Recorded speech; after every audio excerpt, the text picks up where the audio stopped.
É uma honra, tá? Poder estar aqui ministrando a Paraxá para vocês. Quem? É, quem? Enfim, o tema que eu escolhi para trabalhar nesta manhã é Restaura-me, Senhor, e serei de fato restaurado. A minha ideia é trabalhar justamente o aspecto reflexivo, né, que as moedinhas do Eterno possuem. Esse caráter reflexivo que nós encontramos no Shabá, né? Nós também encontramos em Peça, né? Onde nós temos um momento de reflexão e de análise de como era a nossa vida e como no que a nossa vida se tornou a partir do processo de passagem, né? O significado de Peça, passagem. E é interessante que nós estamos vivendo agora a contagem do homem. Então, nós temos uma passagem, a contagem do homem que vai interligar a passagem com uma outra festividade. E aí a gente vai enxergar, né, o meu propósito hoje é mostrar uma conexão dessas festas, né? E qual que é o propósito disso? Bom, a Paraxá é a Emor, é assim mesmo que fala? Emor, está em Levítico, do capítulo 21, versículo 1 ao capítulo 24, versículo 23, com Haftará em Ezequiel 44. Bom, então a gente já começa com, né, no Levítico 21, falando de pureza e santidade do sacerdócio. E aí, nós temos lá, né? Lá no primeiro versículo, Adonai disse a Moshe, fale aos Kohanim. Então, essa mensagem, Levítico capítulo 21, versículo 1, ela está sendo direcionada aos Kohanins, né? Ela está sendo direcionada aos sacerdotes, filhos de Arão, e diz-lhes, o sacerdote não se contaminará por causa de um morto entre o seu povo. E aí nós já percebemos um caráter de santificação nesta paraxá, de purificação, de pureza. No versículo 6, e aí nós temos a continuidade, né? Não pode se contaminar com o morto, com exceção de seus parentes mais próximos, mãe, pai, filho, filha e, portanto, irmão. Ele poderá também tornar-se impuro pela irmã virgem, que nunca se casou e, portanto, era dependente dele. Ele não se tornará impuro por ser um líder do povo.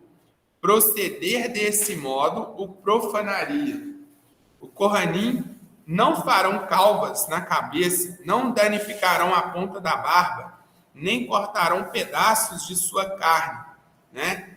Em lugar disso, devem ser santos para Deus, né? Santos serão ao seu Deus.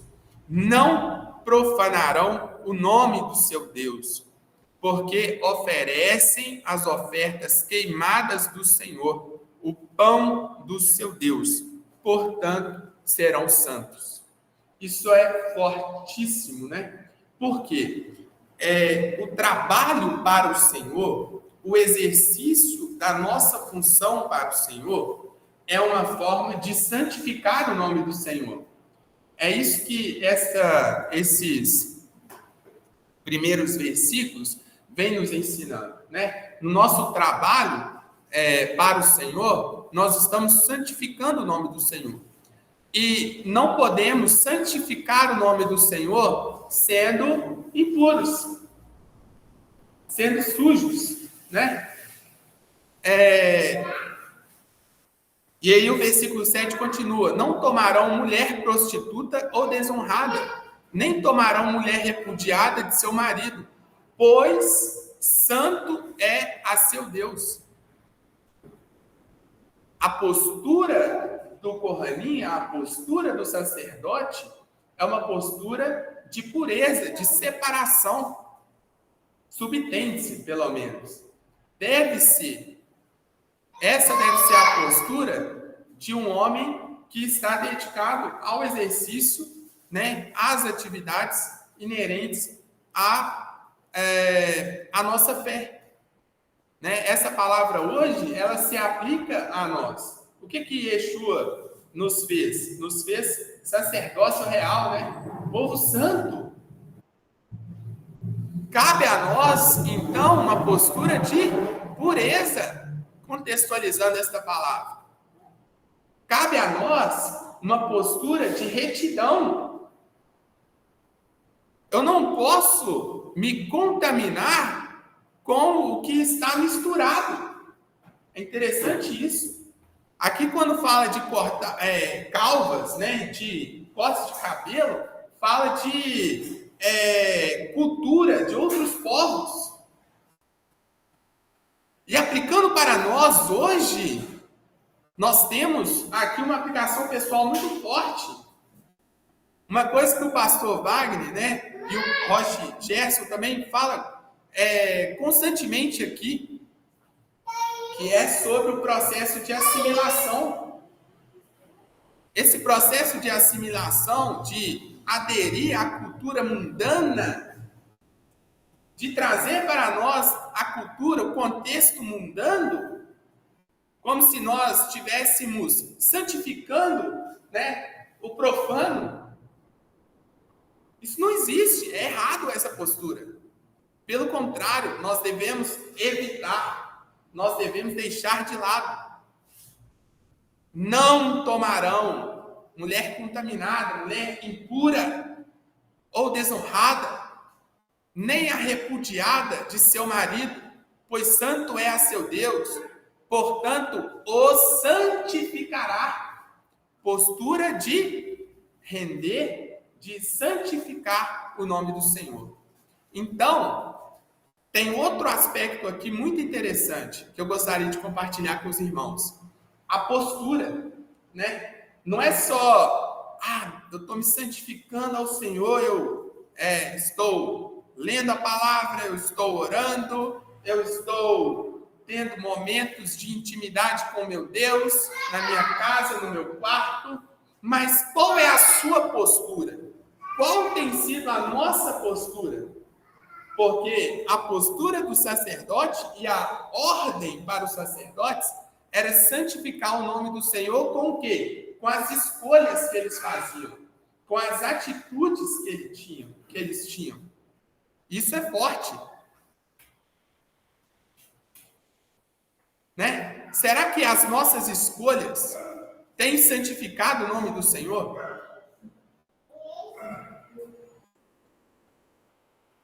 Será que nós estamos santificando o Senhor com as palavras que saem da nossa boca? Com os nossos olhos?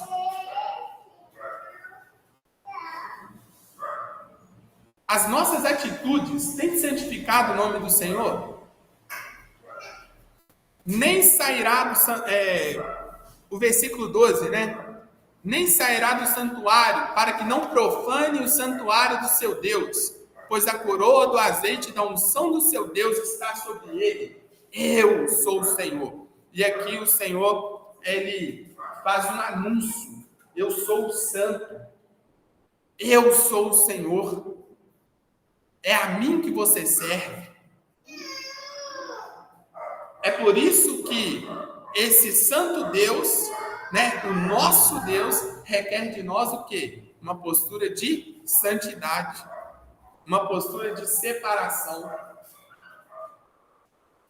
E quando eu falo postura, entenda, atitude. Atitude.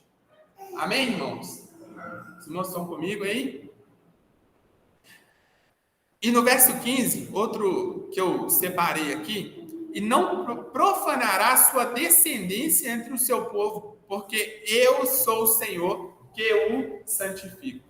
Isso é muito interessante, né? Então, nós temos aí no início da Paraxá, né, no Levítico capítulo 21, uma ordem de pureza e santidade ao sacerdócio, né? E aí, dentro do contexto do Segundo Testamento, uma aliança renovada, nós sabemos que nós somos esse sacerdócio real. Nós temos essa missão de entregar pureza e santidade ao Senhor. Amém, irmãos? Glória a Deus. E aí, no capítulo 22, não estão entendendo? Estão falando rápido, devagar? Pode ficar à vontade de comentar, tá? E aí, a partir do capítulo 22, nós já começamos a entrar numa seara de santificação ou morte, né? É interessantíssimo isso. Ó, Adonai disse a Moshe: fale a Aaron e a seus filhos que se apartem das ofertas sagradas do povo de Israel, separadas para mim, para que não profanem meu santo nome. Eu sou Adonai.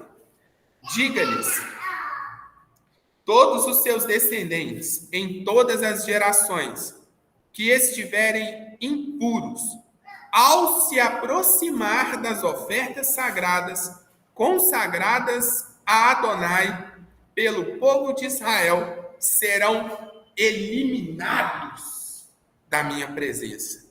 Eu sou Adonai. Isso é forte demais, irmãos. Tolerância zero. Tolerância zero.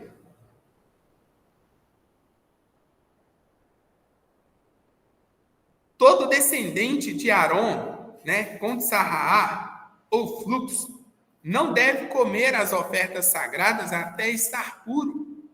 O que tocar em uma pessoa que se tornou impura por causa de um cadáver, ou teve seu fluxo, ou tocar em um réptil ou inseto, né, que o torne impuro, ou em um homem impuro por qualquer razão e puder transmitir essa impureza, o correio que tocar em qualquer dessas coisas será impuro até a tarde e não deverá comer as ofertas sagradas, a menos que banhe o seu corpo em água. Se vocês estão entendendo aqui, né, o aspecto, né, de santo e profano, eles não se misturam. Eles não se misturam. O santo, né, o sagrado, não se mistura com o profano, com o promíscuo.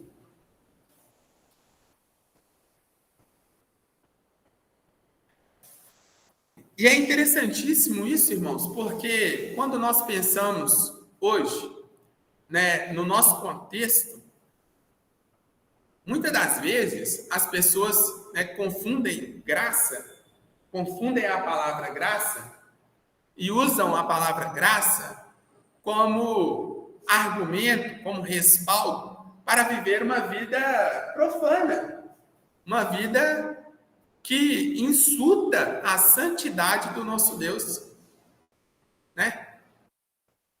O que a nova aliança trouxe para nós, né, foi justamente a capacidade de viver uma vida de acordo com a palavra do Senhor, de acordo com a lei do Eterno, de acordo com a instrução do Eterno. Muitas pessoas dizem, né, que a lei foi abolida. Usam o texto de Tiago fora de contexto para dizer, olha, se eu não consigo cumprir tudo, né, eu não preciso cumprir nada. E é justamente o contrário que o texto ensina. E é nessa imensidão de confusão teológica que as pessoas estão misturando o profano com o santo. Aparecem para orar de qualquer forma. se antecipam, né? Não, a palavra ensina a não nos anteciparmos diante da face do Senhor para falarmos com Ele, mas o que nós vemos hoje é as pessoas até orando em público, achando bonito, para mostrar. Confundiram a essência do Evangelho, porque ao misturarem o profano com o santo, né? Sequencialmente, né, dia após dia, perderam a sensibilidade. E essa paraxá nós vamos falar de sensibilidade. É interessante isso. Perderam a sensibilidade. À medida que foram misturando, né, se contaminando, eles foram perdendo o quê? Sensibilidade. E é essa sensibilidade, irmãos, que nós, dessa casa, não podemos perder. Guardarão, pois, no versículo 9, guardarão, pois, o meu mandamento, para que por isso não levem pecado e morram nele, havendo profanado. Eu sou o Senhor que os santifico. Apenas o corrente, né, o sacerdote, poderá comer ofertas sagradas. O arrendatário ou o empregado do corrente não comerá nada do que é sagrado, justamente para evitar qualquer profanação do Santíssimo. Irmãos, o nosso Deus é santo e ele requer santidade. O nosso Deus requer santidade. E não entendam como santidade eu me fechar dentro da minha casa e falar, eu não vou sair daqui, porque o mundo é mau, o mundo jaz no maligno, se eu sair daqui eu vou pecar. Não entenda isso. Santidade é separação. É você entender, né, o contexto de santidade dentro da palavra, que é uma vida orientada pela palavra do Senhor, uma vida orientada pela instrução do Eterno, e não admitir, em hipótese alguma, né, a raiz de amargura. Os irmãos entenderam a conexão que eu fiz aqui? É não admitir, porque raiz de amargura traz transgressão, te afasta do caminho do Senhor. E aí eu quero citar aqui o Salmo 1. Os irmãos podem ler, por gentileza? Salmo 1.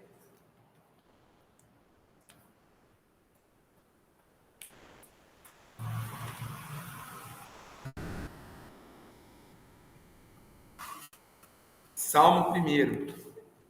Vão que encontrar, pode ler. Bem-aventurado é o homem que não anda segundo o conselho dos ímpios, nem se deve pelo caminho dos pecadores, nem se assenta na roda dos escarnecedores. Amém. Sua alegria está na Torá de Adonai, né? Em sua Torá meditam dia e noite. Olha que forte. Olha o verso 4. Os ímpios não são assim.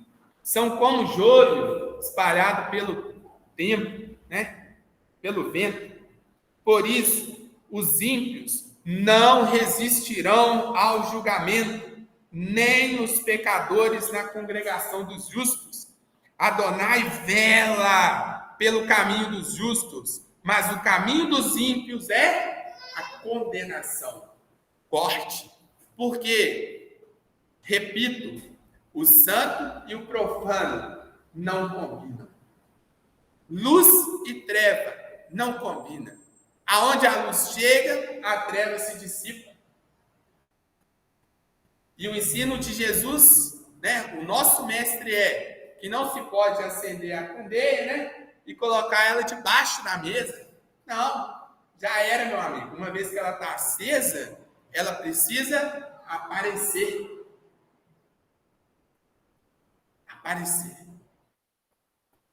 E como que essa luz aparece? Como que a nossa luz vai aparecer? A partir da nossa atitude, a partir do nosso comportamento. Atitude de santidade, atitude de santificação ao nome do Senhor, atitude de quem é servo de Jesus, atitude de quem serve ao Eterno, postura, comprometimento. Eu estava ouvindo hoje pela manhã, um paralelo entre comprometimento e consistência. Sem comprometimento, a gente não começa a fazer nada. E sem consistência, a gente não termina. Eu achei isso fantástico. Porque se não estivermos comprometidos, aplicando para o nosso contexto, para a nossa vida, se não estivermos comprometidos, Rocha Gerson, com o sagrado, com o nosso eterno, a gente não começa a fazer nada. A gente não tem atitude nenhuma. E se não há em nós consistência, disciplina, certeza, convicção daquilo que nós estamos fazendo, a gente não termina. Essa paraxá vai falar disso. Porque o período de Pessa, ali no Levítico 23, ele fala de uma transição. Eles saíram de quê? De uma vida de escravidão. Não é diferente de nós. Nós saímos de uma vida de escravidão. Atravessamos o mundo. Mas muitas pessoas sentam em cima disso. Eu aceitei Jesus. Estou salvo. Minha vida agora é outra. E está sentado em cima daquilo. Mas, irmão, isso é só o começo.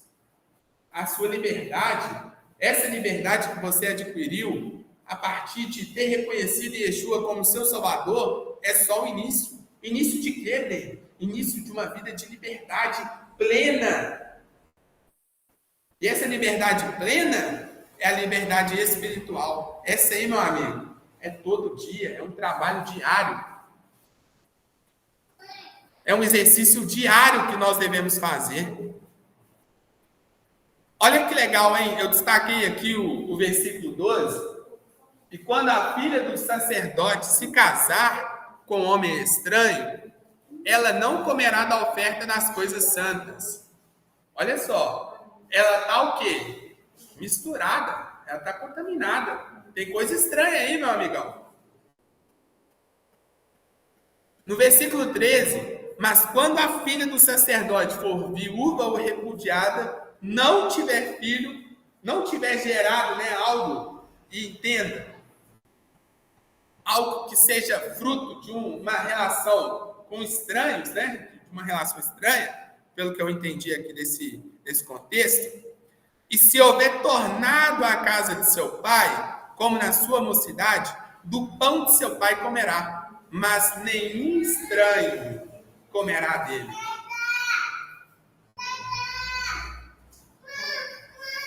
Amém, irmãos? Isso é muito, muito bacana, né? Os irmãos estão entendendo aqui meu pensamento? Se os irmãos não estiverem entendendo, pode pedir que eu repita e tento explicar melhor. Então, esse capítulo 22 aqui de Levítico, ele vai tratar disso, Ele vai tratar ali dessa mistura e da consequência, A consequência de se apresentar uma oferta errada para o Eterno, que não está de acordo com os moldes ali que o Eterno determina. Tudo por quê? Porque a santidade do Eterno, ela deve ser honrada, Ela deve ser... Nós devemos santificar o nome do Senhor, resumindo. E aí, olha só que interessante. Eu peguei aqui um aspecto bem legal do livro do Moshe Grilá, que ele fala do homem e do animal. Lá no versículo 28, do capítulo 22, fala assim, olha, entretanto, nenhuma vaca ou ovelha será morta com sua prole no mesmo dia. Ou seja, a gente não pode matar o bezerro e a mãe no mesmo dia. E nem o contrário, matar a vaca e o bezerro no mesmo dia. Por quê? Porque isso aí é uma maldade muito grande com o animal. Porque o animal tem sentimento. Não o sentimento racional, mas o sentimento imaginário, né? A palavra que o Moshe Grilá usa. Ele tem um sentimento imaginário, uma diferença sutil aí entre o sentimento do ser humano, que é racional, e o sentimento muitas das vezes é racional, né, irmãos? Alguns momentos não. Mas o sentimento do animal. E aí ele fala que essa instrução é uma instrução que oculta sensibilidade aos sentimentos dos animais e à devida consciência humana. Por quê? Quando a pessoa tem a capacidade de agir dessa forma, ele está demonstrando como que a consciência dele é, a natureza dele é. Existe muito, irmãos. Os irmãos estão entendendo como que o Eterno, ele esmiuça o ser humano? Ele entende as profundezas nossas. Ele sonda o nosso ventre, nossa alma. De tal fato que o que apenas aumenta a qualidade da compaixão que palpita em nossos corações. Ou seja, se eu tenho a sensibilidade de não executar uma vaca ou um boi que é pai e mãe no mesmo dia que o seu filho, isso aí está o quê? Aumentando a qualidade da compaixão que palpita em nossos corações. O sentimento de superioridade do homem leva-o a pensar que todo o universo, com sua fauna, flora e todos os recursos naturais, seria como um capacho sobre os seus pés. Os irmãos já entenderam e pensaram que isso é uma verdade absoluta? Nós temos tendência mesmo. Imagina um boizão lá, o meu cachorro, por exemplo. Meu cachorro deve pesar uns 45, 50 quilos. Eu faço para ele assim, ó. E ele vai para a casinha dele. Se aquele cachorro cismasse e falasse, seu rapaz, quer saber de uma coisa? Eu vou comer você vivo aqui agora. Ele comia. O bicho é bruto. Quando eu brinco com ele lá, ele não gosta da brincadeira, que ele tenta devolver, é dentada, é patada. E aí, o homem é levado a entender que ele é superior.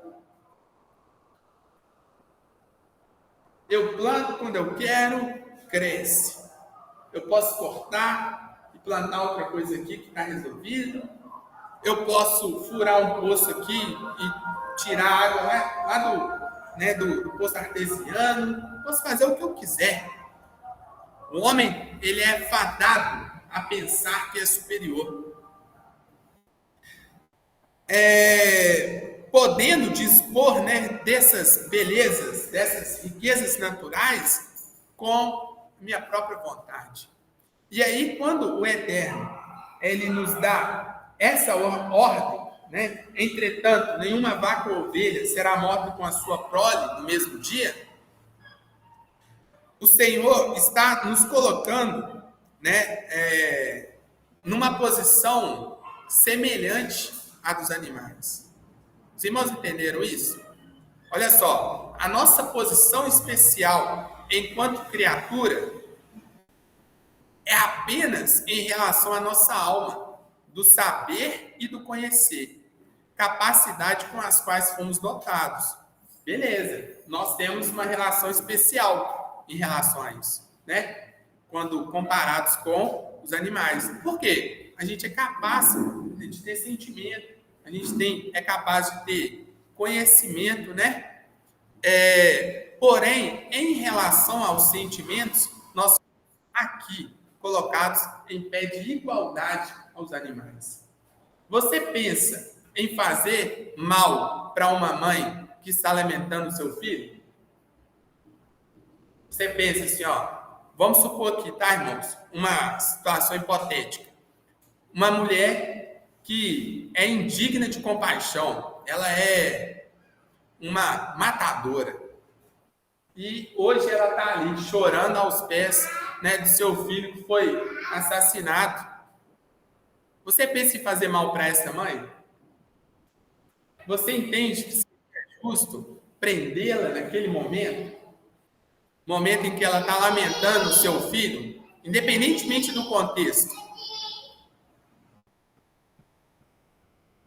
Aqui, nesse contexto de sentimentos, nós estamos sendo colocados em pé de igualdade aos animais. E aí, Monchengrilá diz: não acrescente um traço de crueldade à sua alma. E eu acho isso fantástico. Porque a nossa atitude, irmãos, as nossas escolhas aqui, elas impregnam a nossa alma. Uma atitude que eu tomo aqui, uma escolha que eu faço aqui, ela impregna, ela passa a se tornar parte de mim. É muito forte isso. Você pode ver que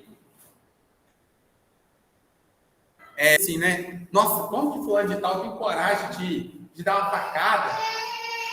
Pessoa que dá uma facada, irmão, tem que ter muita disposição para dar uma facada em alguém. Não é pouco, não. É muita. E aí a gente pensa assim, como que essa pessoa tem coragem? E essa pessoa fala, eu faço de novo.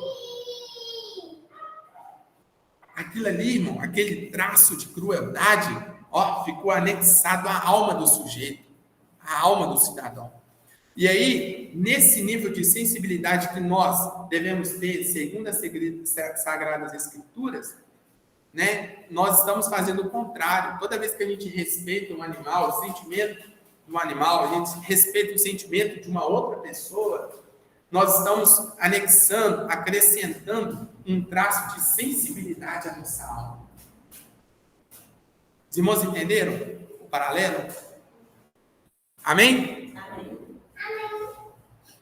Amém.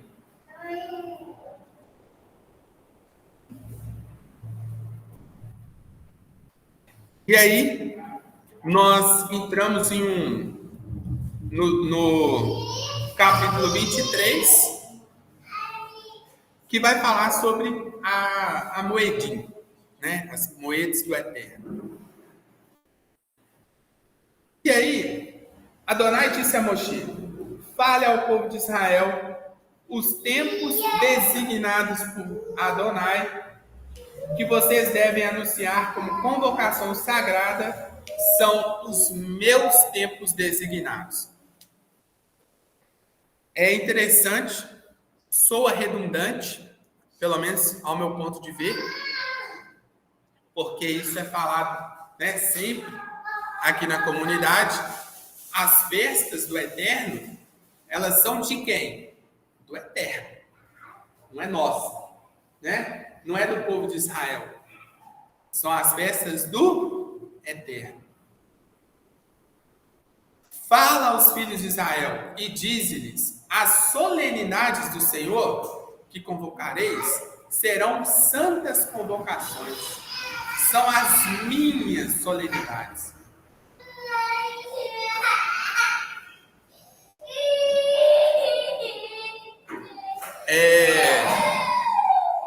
Aqui, esse trecho, serão santas convocações, ele pode ser traduzido, né, no literal, você terá uma convocação, né? Você terá ali você terá para você uma santa convocação. Ou seja, qual que é o significado desse para você, né? Quer dizer que os tempos festivos são apropriados para vocês. Muito bacana isso. Por quê? É apropriado para quê? Aí eu entro nesse caráter reflexivo, né, das festividades, das moedas. Os tempos festivos são apropriados para vocês. É sempre mencionado aqui que nas festas tem portais abertos, o Eterno cura. São milagres que acontecem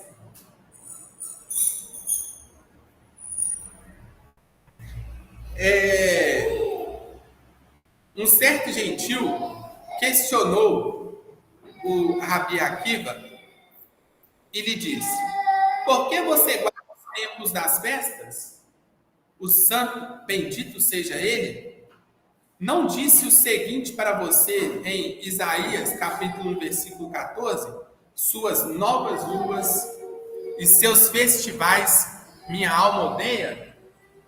Rabi Akiva disse a ele: se ele tivesse dito, minhas luas novas e meus tempos festivos, minha alma odeia, eu deveria ter dito assim.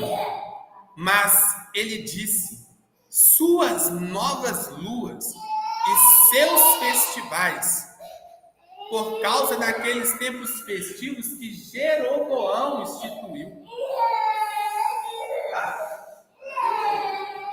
Conforme declarado em 1 Reis, capítulo 12, versículo 32 e 33. Jeroboão também instituiu um festival no 15º dia do 8º mês, como festival em Judá, em Betel, para sacrificar os bezerros. E ele subiu ao altar e fez uma festa para os filhos de Israel. Esses tempos festivos, no entanto, os ordenados pelo santo, bendito seja ele, nunca serão abolidos. Nem as luas novas. Sabe por quê? Porque eles pertencem ao santo, bendito seja ele. Esses são os tempos festivos do Senhor. E similarmente, no verso 4, estes são os meus festivais. Glória a Deus. Então, aqui nós temos uma explicação muito boa. Por quê? Algumas pessoas usam esse texto aí para falar, contra as festividades, falar contra as moedas do Eterno. E aí, o versículo 44, olha só que interessante. Assim Moshe anunciou ao povo de Israel os tempos designados por Adonai. Tempos estes que são apropriados para nós.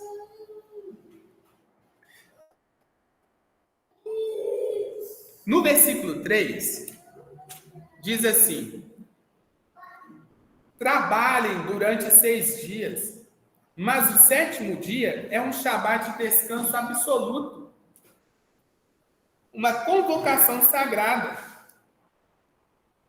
Não realizem nenhum tipo de trabalho. É um Shabat para Adonai, mesmo em seus lares. Na minha percepção, irmão, isso aqui tem um segredo. Por quê? Muita gente acha que dentro de casa é ele que manda, né? Ah, não, rapaz. Estou guardando o Shabat. O Shabat eu vou trabalhar para mim aqui em casa. Vou comprar uma academiazinha, vou montar a academia lá em casa. Eu não vou na academia lá fora, na rua, mas aqui em casa eu estou em casa. Mesmo em seus lares. Por quê? O Shabat é um tempo designado pelo Senhor. A primeira das datas festivas, não é isso que a gente fala em todo o recebimento do Shabat? Não é isso? A primeira das datas festivas? O Shabat, ele é um prelúdio do que nós viveremos na eternidade. A palavra Shabbos conota descanso, interrupção e abstenção do trabalho. Na minha opinião, também conota análise e exploração intelectual. Isso aqui é um comentário do Haktavi Verhakabalar, de Levíticos, no capítulo 23. E ele cita Eclesiastes 9:11. Vamos ler lá? Eclesiastes 9:11.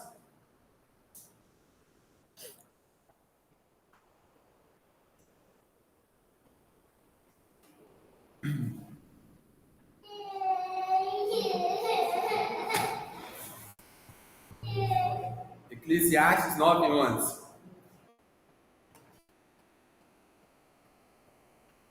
Encontrar, pode ler. Gentileza. Contudo, outra coisa observei debaixo do sol. As corridas não são vencidas pelos velozes, nem as batalhas são ganhas pelos fortes. A comida nem sempre chega aos sábios. A riqueza nem sempre alcança os inteligentes. Ou o favor recompensa os experientes. Em lugar disso, o tempo e o acaso regem a todos. Forte isso. Então, ele associa essa reflexão ao Shabá. E se a gente olhar o mandamento lá de Gênesis, né? Quando o Eterno institui o Shabá, nós vamos perceber que o próprio Eterno, ele deu um exemplo, né? Porque ele olhou e viu que toda a obra que ele tinha feito era boa. Então, o Shabá, ele possui esse caráter reflexivo. Olha só, Jeremias, capítulo 31, versículo 18. Os irmãos podem ler também. Temos tempo. Jeremias, capítulo 31, versículo 18.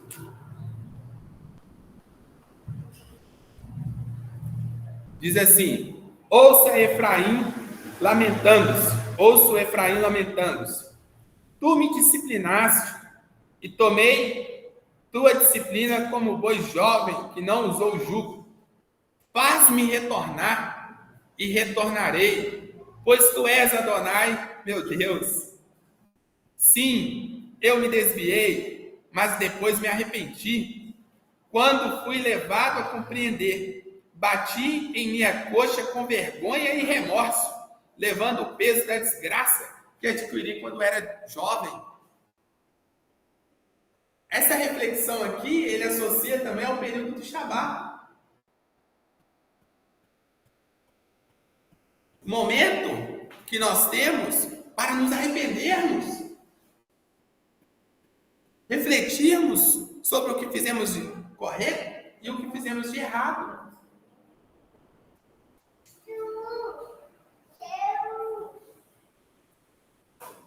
Depois do meu retorno, mudei completamente de ideia. Seria uma tradução literal, né, para esse versículo aí, o 18. Faz-me retornar e retornarei. Faz-me retornar quando? No Shabá. No momento de reflexão. E aí os irmãos entendem que essas datas são tempos propícios para nós. Propícios para quê, Breno? Para mudar de atitude. Para fazer um compromisso com o Eterno.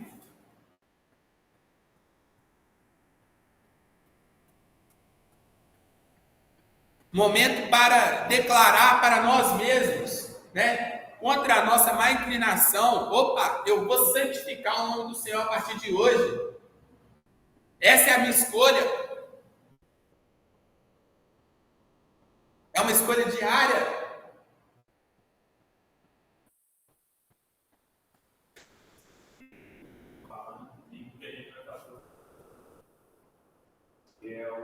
De reflexão.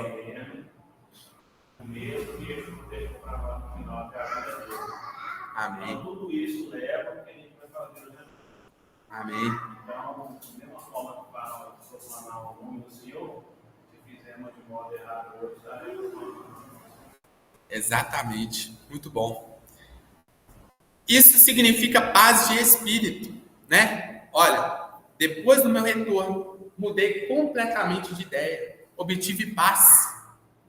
Porque o Shabá é um dia especial para investigação e busca nos assuntos de Hashem. Abençoado seja.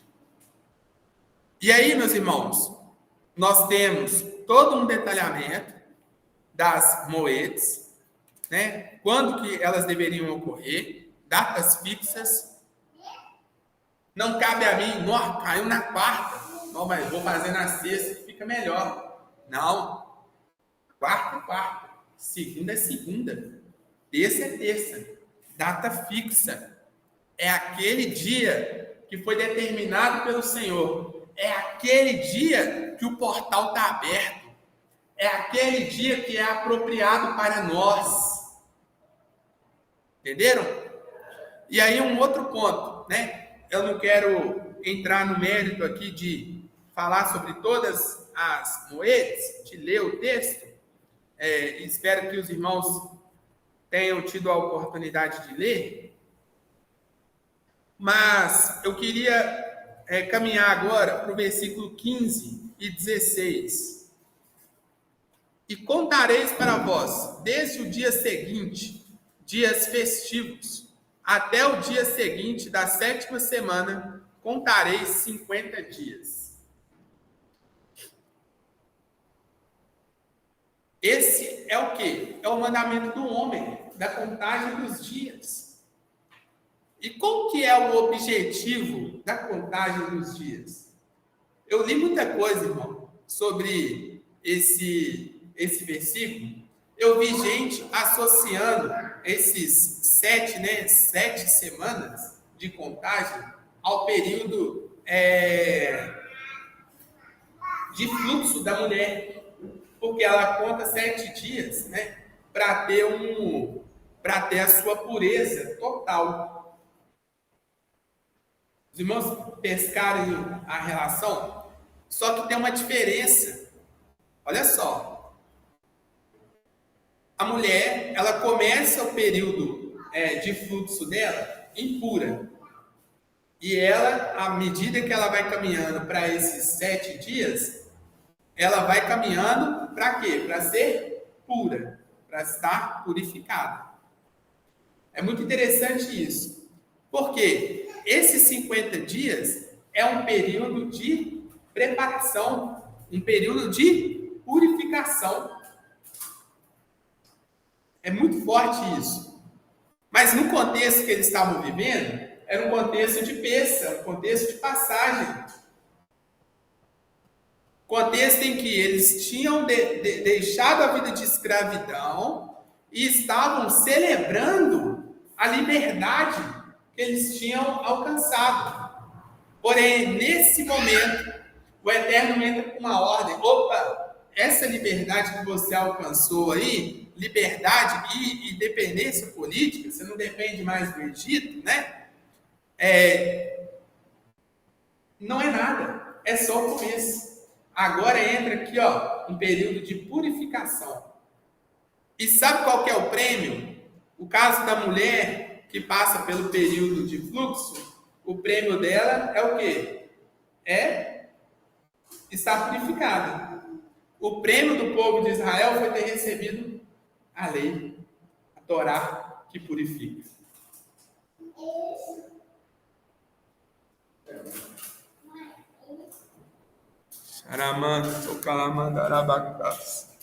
A Torá que nos purifica, irmãos.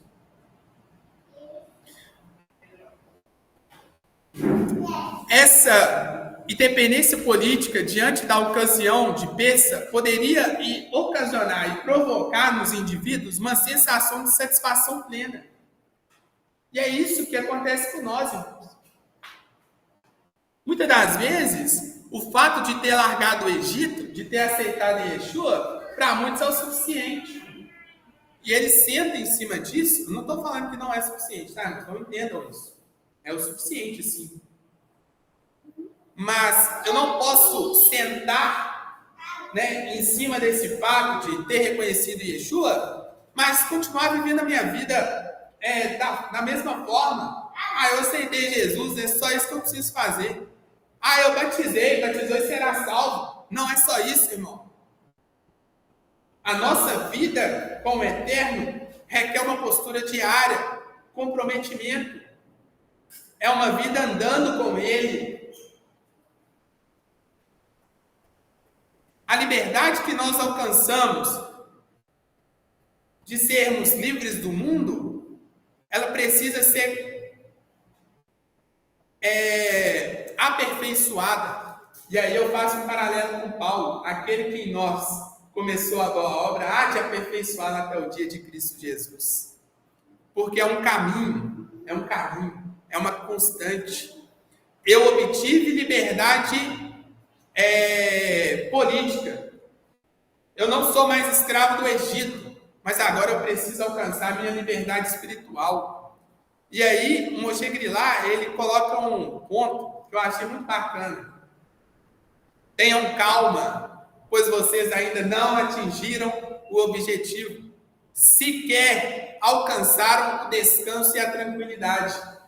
A ideia de liberdade que nós alcançamos apenas pelo período de Pêssar, ele não foi completo.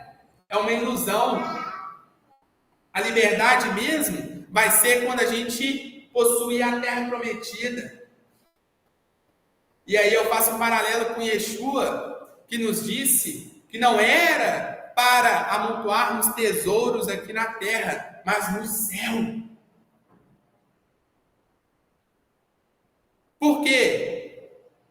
O nosso foco não é aqui.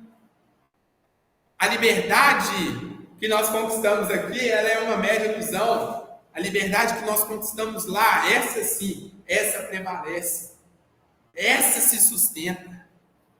A liberdade não é o fim, é apenas o começo do caminho, o primeiro passo. Opa, fui livre do Egito, agora eu posso andar em direção à terra prometida. Essa liberdade é apenas a fundação do edifício. Vocês agora estão a caminho do Monte Sinai, onde acatarão para si o fardo da lei do Eterno. O fardo da lei. Olha essa palavra. Adquirindo assim sua liberdade espiritual. Este é o objetivo. E aqui tem um contraste. Por que a palavra fardo? Porque não é fácil, irmão. Você tem que tomar todo dia.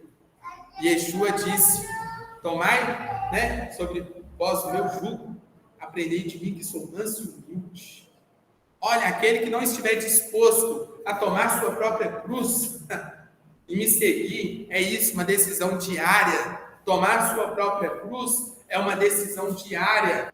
De o quê? De decidir fazer a vontade do Pai. A contagem tem por objetivo proteger o povo do cansaço que corrói o coração de qualquer um que imagine já ter alcançado o seu objetivo máximo. Isso é muito bom. Essa perspectiva que ele trouxe aqui, esse é só um comentário do Moshe Grilá que eu estou lendo, tá? Essa perspectiva que ele trouxe aqui é uma realidade. Por quê? Quando nós chegamos a um contexto de zona de conforto, a gente pensa, nossa, para onde que eu vou agora? Eu já não tenho em que melhorar. Eu já não tenho para onde ir. Isso traz um desânimo. Isso se aplica à vida profissional, vida pessoal. Você quer ver um casamento fadado ao fracasso? É quando o cara acha que já conquistou a mulher dele, rapaz. E não precisa fazer mais nada. Aí, o negócio está começando a ficar ruim.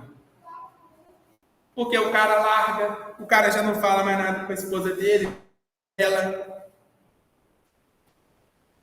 já não tem um presentinho, já não tem mais nada. O cara já não faz nem questão de chamar a mulher dele para envolver ela nas decisões que eles precisam fazer em casa. O cara senta em cima daquela sensação de dever cumprido, relaxa, fadado ao fracasso. Fadado ao fracasso. Não se satisfaçam com o mínimo. O que você conquistou até hoje é só o início. É só o ponto de partida.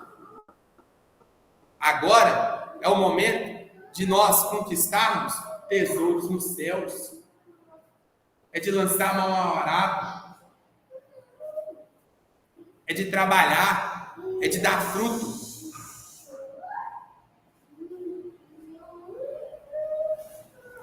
A contagem vai aproximar o povo espiritualmente do acontecimento da entrega da Torá, que foi o que eu disse aqui.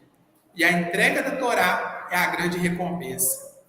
Olha só, saí do Egito. Estou satisfeito? Estou feliz? Claro, muito feliz. Mas isso aqui é só o início. A grande recompensa está lá na frente. A nossa grande recompensa está lá na frente. Não está aqui.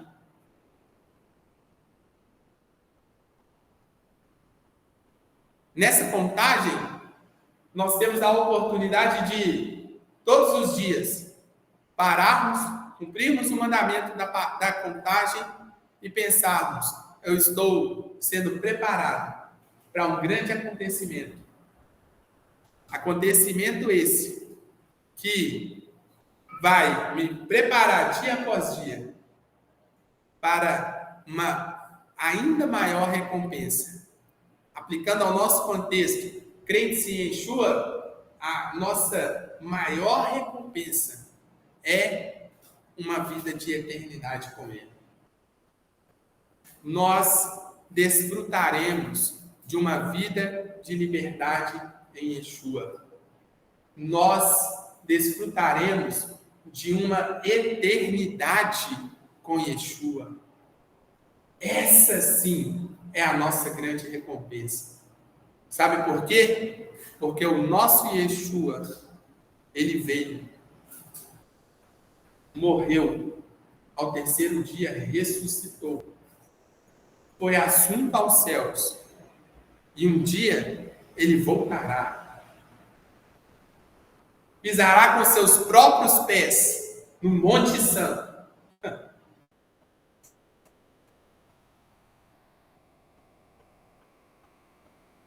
Amém, irmãos? Essa é a nossa grande recompensa. Essa sim é a nossa maior esperança. E é interessantíssimo, né, que um outro comentário que eu trouxe aqui do Sefer Ahinur, não sei como que fala esse nome, ele comparou esse período de... é difícil, mas ele comparou esse período de Ahinur, ele comparou esse período de contagem a um escravo. Um escravo que anseia dia após dia pela sua liberdade. Sabe, você imagina, né? Um escravo, ele conta todo dia, mais um dia, mais um dia, mais um dia, mais um dia. Ahinur.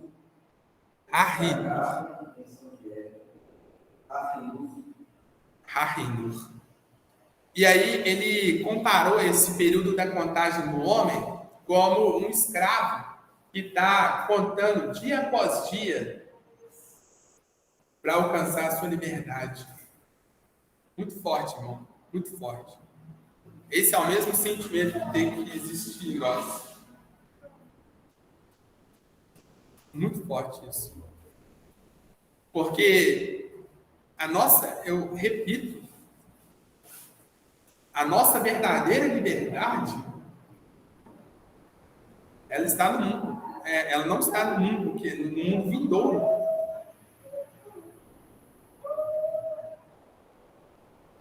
Aqui no mundo, o que nós temos é somente ilusão de liberdade. Eu vi um vídeo, né, que o Roger Gerson compartilhou comigo, da manipulação da mídia. Todos falando a mesma expressão. E isso salta aos nossos olhos, né, porque traz essa sensação de o quê? Falsidade mesmo, de liberdade. Nós não somos livres. A liberdade de pensamento, ela está totalmente ameaçada. Nós temos agora projetos de leis tramitando no plenário que vai ameaçar a nossa liberdade de expressão. E tem muito crente sentado pensando: nossa, minha vida é boa demais, estou livre.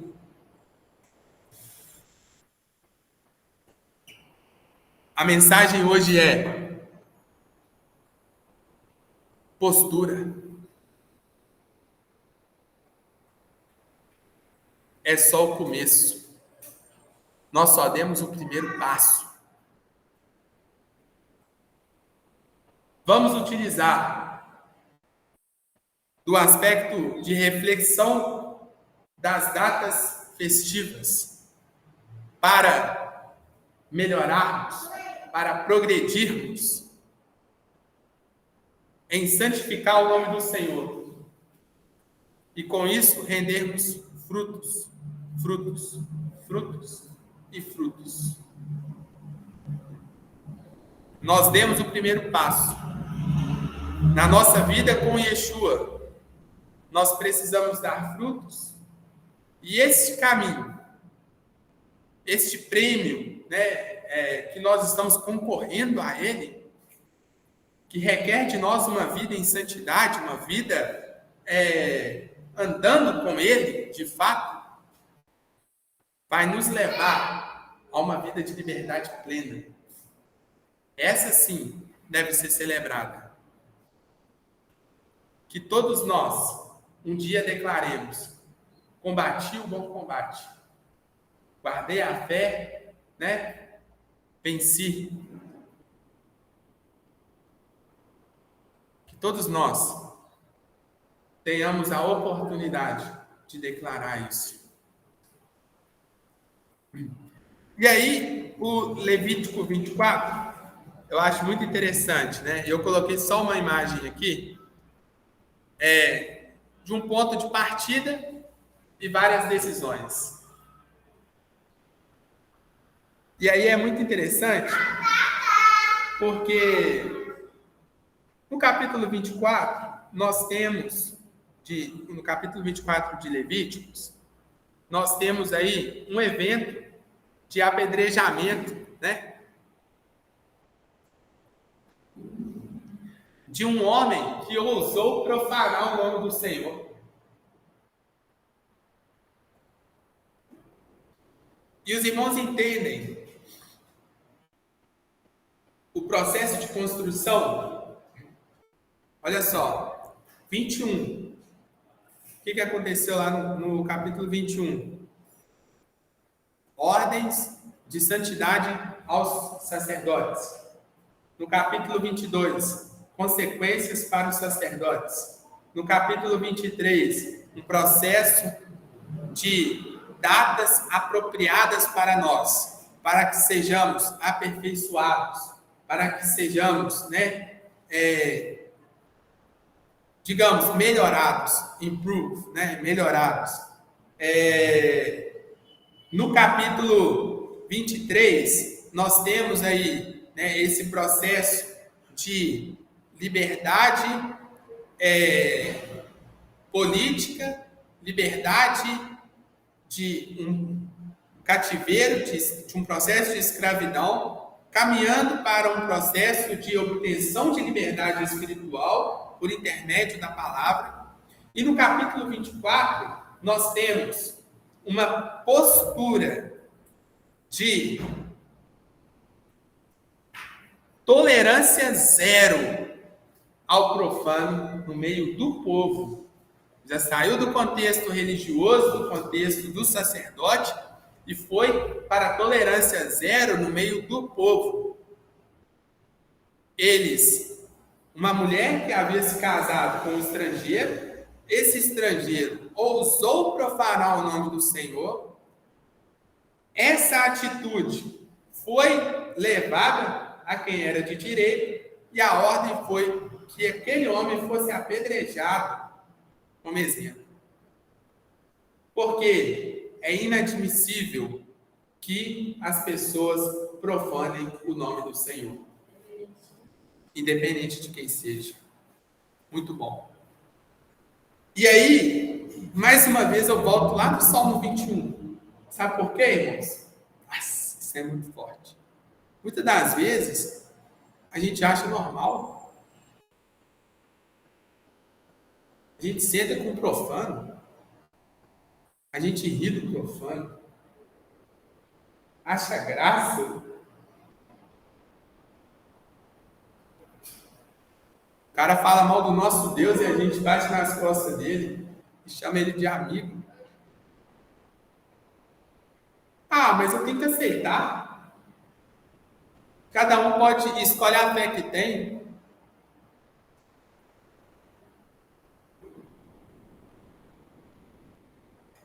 Queria que os irmãos refletissem sobre isso. Porque a ordem é: não aceite o profano no seu meio. Não conviva com o profano. Não se assente na roda dos escarnecedores. Isso não é papo de carochinha, né? Não é brincadeira, não, irmão. Às vezes a gente está se associando com o profano. A gente até ajuda ele.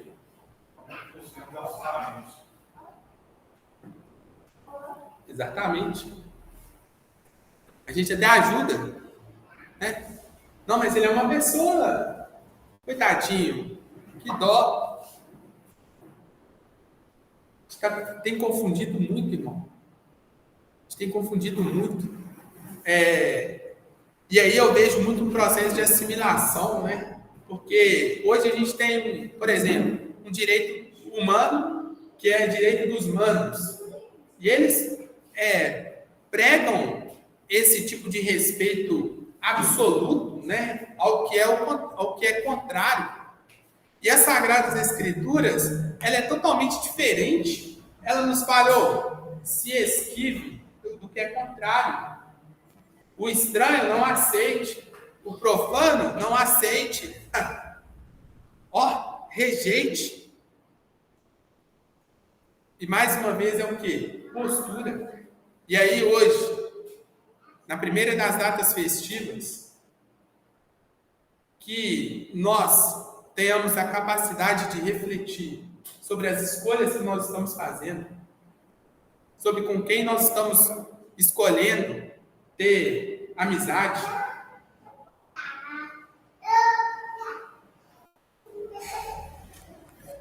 E depois, finalizando o capítulo 24, nós vamos ter, né, uma fala aí muito bacana sobre a restituição, né, sobre a lei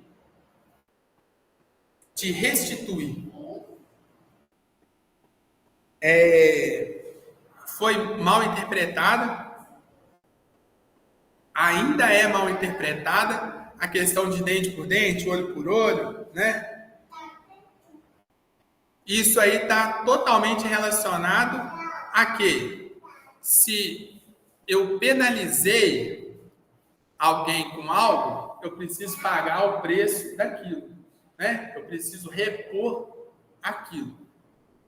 Eu gosto de citar um exemplo. Imagine um artesão brigou com outro artesão e um cortou a mão do outro, né? Aí, na verdade, um cortou a mão do outro.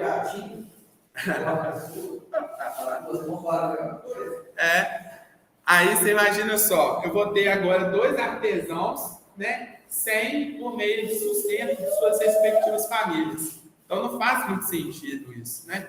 Eu te cortei a mão direita, você me corta a mão direita, tem dois sem mãos, dois sem trabalhar, dois sem sustento. Isso é bem interessante.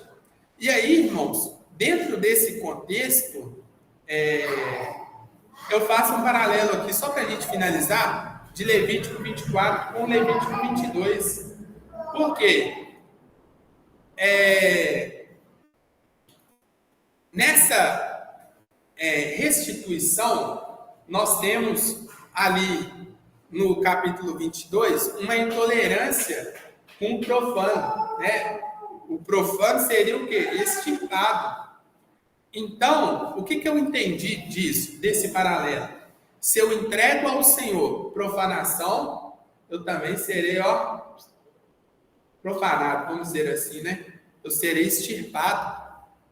Por quê? Porque quem entrega isso merece isso, né? Então, só esse paralelo para a gente finalizar. E Eu queria agradecer aos irmãos que tiveram paciência comigo aí, me esperando. Amém?